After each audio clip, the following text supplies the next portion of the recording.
আজকের গল্পের নাম বটগাছের আতঙ্ক। লেখায় শঙ্খ শুভ্র ঘোষ। আপনারা শুনছেন আজকের বিশেষ নিবেদন বটগাছের আতঙ্ক। ভয়েস ওভারে আমি শুভম মুখার্জি। গ্রামের প্রান্তে এক বিশাল বটগাছ ছিল, যা শতাব্দীরও পুরনো। সন্ধ্যা নামলেই গ্রামের লোকেরা সেই বটগাছের রাস্তা আর মাড়াতো না। লোকমুখে শোনা যায় সেখানে অতৃপ্ত আত্মারা ঘোরাফেরা করে। তাদের বাস সেই বটগাছে। দিনের আলো ম্লান হওয়ার সাথে সাথে বটগাছের ছায়া যেন আরো ভয়ঙ্কর হয়ে উঠত।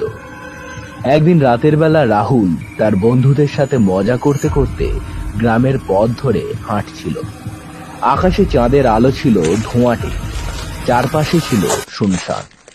হঠাৎ এক বন্ধু বলল, চল তো সেই বটগাছের নিচে একটু যাই, দেখি সত্যি কিছু আসে কিনা। রাহুলও আপত্তি করল না। তারা বটগাছের দিকে এগিয়ে গেল। গাছের নিচে পৌঁছে তারা দাঁড়িয়ে থাকলো। হঠাৎ বাতাস বইতে লাগলো।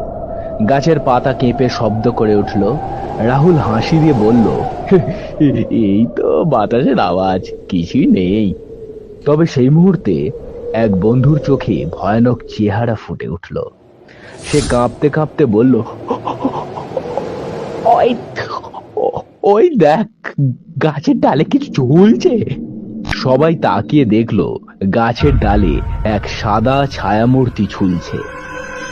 রাহুল সাহস করে গাছের নিচে এগিয়ে গেল। মূর্তিটা হঠাৎ তার দিকে তাকিয়ে চোখ মেলে দিল। সেই চোখের চাহনি যেন প্রাণ শূন্য।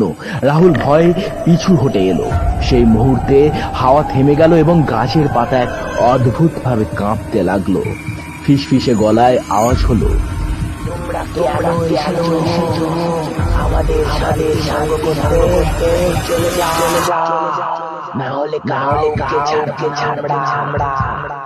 রাহুল আর তার বন্ধুরা ভয়ে দৌড়ে পালিয়ে গেল। পরে গ্রামের লোকেরা বলল, ছায়া যেন অতীত আত্মাদের আশ্রয়, রাতে সেখানে যেও না, না তো তারাও তোমাদের ছাড়বে না। সেই রাতের পর রাহুল আর তার বন্ধুরা কখনো বটগাছের পাশ দিয়ে যায়নি। তবে শুধু তারা নয়, পুরো গ্রামের লোকের মধ্যে এক নতুন আতঙ্ক ছড়িয়ে পড়ল। গ্রামের মুরব্বীরা বলতেন, বটগাছটা নাকি এক সময় গ্রামের জমিদারের অভিশাপগ্রস্ত হয়ে উঠেছিল। জমিদার সেদিন রাতে বটগাছের নিচে নিজেকে ঝুলিয়ে দিয়েছিল, আর তার আত্মা তখন থেকেই সেখানে বাস করে। এক রাতে গ্রামের এক প্রান্তে থাকা সাহসী যুবকেরা ঠিক করল তারা এই অভিশাপের সত্যতা যাচাই করবে।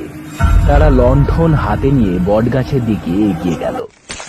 গাছের কাছে পৌঁছানো মাত্রই বাতাস একদম থেমে গেল। চারপাশের পাখিরা যেন হঠাৎ করে থেমে গেল গাইতে। গাছের ডালে ঝুলতে থাকা ছায়ামূর্তিটা এবার স্পষ্ট হয়ে উঠল।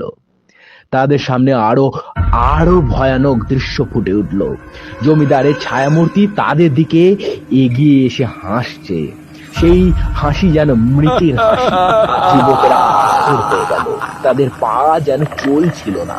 জমিদারের আত্মা এবার গাছ থেকে নেমে তাদের সামনে এলো। তোমরা কেন এসেছো? আমার শান্তি ভঙ্গ করতে, সে গর্জন করলো। যুবকরা আর কিছু বলতে পারল না, ভয় দৌড়ে পালিয়ে গেল। সেই রাতের পর থেকে গ্রামের লোকেরা বটগাছের দিকে তাকাতে পর্যন্ত ভয় পেত।